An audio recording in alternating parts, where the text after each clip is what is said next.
Josue hails from Houston, Texas, and is a proud Tejano. He is a senior in the college, double majoring in English and Anthropology. He has as many aspirations as he does passions, most notably involving activism, community organizing, education, and cars. Josue is a resident of La Casa Latina. He is passionate about education and has spent a majority of his time working with KIPP Public-Charter School. He was a resident assistant for a first-generation college student program, interned for Congressman Castro on Capitol Hill, and worked with one of the co-founders of KIPP advocating for educational equity. He has also conducted research on how collegiate support systems affect marginalized students in different ways, which will be published in May. As a result of his passions, he will be teaching high school in his hometown, Houston, upon his graduation. Please welcome Josué Coronado.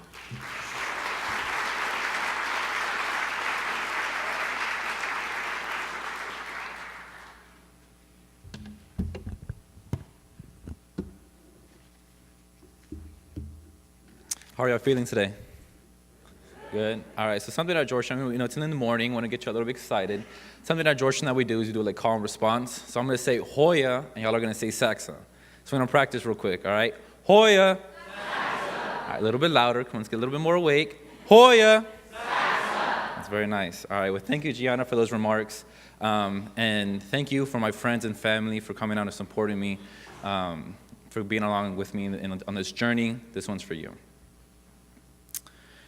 Picture this, me, about 8 years ago, much thinner, much shorter, but still bright-eyed and bushy-tailed and ready for the world.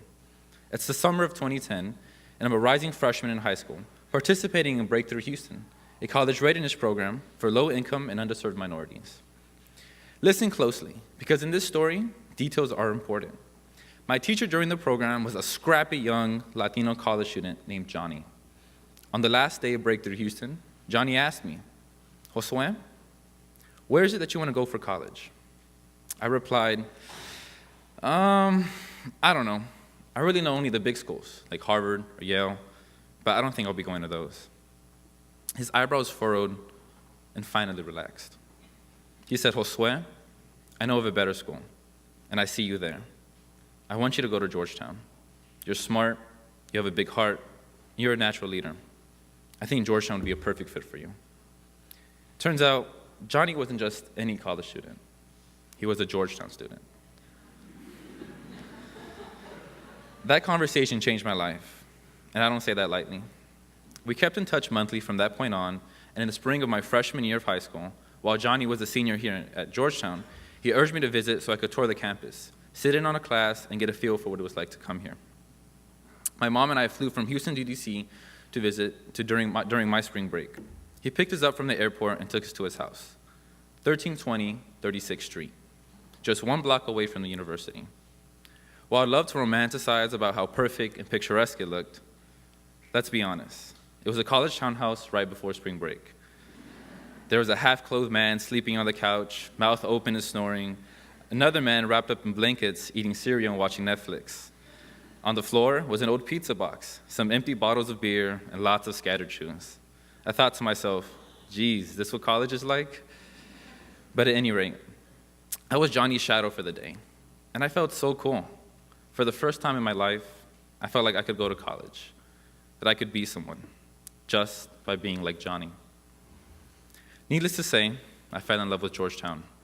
After learning about the Georgetown Scholarship Program and the Center for Multicultural Equity and Access, I knew that someone like me, a Latino, child of working-class immigrants, could thrive at Georgetown, could be the first in his family to graduate from a university and show his parents and grandparents that their sacrifices were worthwhile.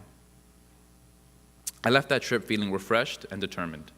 My dream school became Georgetown, but when I told other people where I wanted to go, they often chuckled or gave me an, okay, sure, type of response. But I wasn't deterred. I kept my grades up, completed over 500 hours of community service, and ranked 7th in my class. After dozens of paper revisions, I sent in my application, and I got accepted into Georgetown. My parents and I actually started crying, because although we didn't know how exactly, we knew this was going to change our lives for the better. But the story doesn't stop there. That was just the beginning. By the end of the summer, I was on an airplane from Houston to DC again, once more with my parents, and this time as an official Georgetown student. Once I arrived, campus felt familiar, a true homecoming. Healy looked as beautiful as ever. The brick sidewalks were still as tricky to navigate as ever, especially when the cardboard box you were carrying prevented you from seeing your feet, making every step feel cumbersome. Some near-death falls later, we arrived at my room, and my parents helped move me in. While the process didn't take longer than a few hours, I could see from their faces how cathartic it was for them.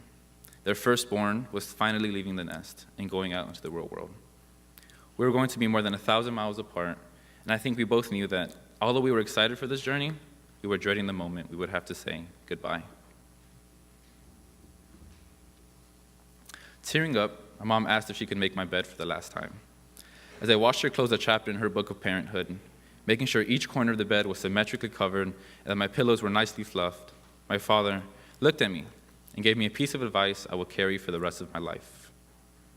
Josue, while it's important to do well, always remember that it is more important to do good. Think of that while you're here and anywhere your studies take you. I gave them long, love-filled hugs, and they left. With clear eyes, carrying my family in my heart, I felt prepared to take on Georgetown. Well, reality came knocking. Georgetown was harder than I had ever imagined. I experienced culture shock, homesickness, and the burden of working part-time and studying. I was having trouble fitting in with the larger Georgetown community, and I felt like I didn't belong. But I soon found that I wasn't alone. A group of upperclassmen Latinos invited me to a meeting which would also change my life forever. It was a meeting on the creation of a cultural community house for Latinos on campus, a Casa Latina. This house would serve to help Latinos celebrate their culture, explore their identity, and be a place to advocate for themselves and their rights. Immediately, I got swept up in the social justice culture at Georgetown, surveying different members of the community, petitioning, marketing, and rallying for a Casa Latina. With the help of professors and deans, we drafted a charter of what the house would look like to present to the Office of the President. After a year of conversations with the President's Office and the Center for Multicultural Equity and Access, it was announced that La Casa Latina would be open for the fall of 2016. That fall, I became one of 5 founding residents, making Georgetown history. But here's where things come full circle. The location that administrators decided to house La Casa Latina was the same exact house my mentor opened up to me 5 years prior, 1320 36th Street. That home that Johnny opened up to me has become a home for so many others now. My experience with Casa Latina has taught me that if we want something done, we have to create that change ourselves. We have to become the change we seek. And I thank the mentors I've had, like Johnny, for teaching me this lesson and leading by example. I also thank Georgetown students and faculty for cultivating a culture of resilience and change-making in me. There wasn't a centralized institutional space to support Latinos on campus before, but Georgetown students envisioned that dream and made it a reality. Today, I and 4 other residents continue to live in that house, creating educational programs around identity exploration and using it as a platform to advocate for better institutional policies around policing, sexual assault, and diversity. It took one Georgetown student to change my life, and I realized that it is now my turn to pay it forward.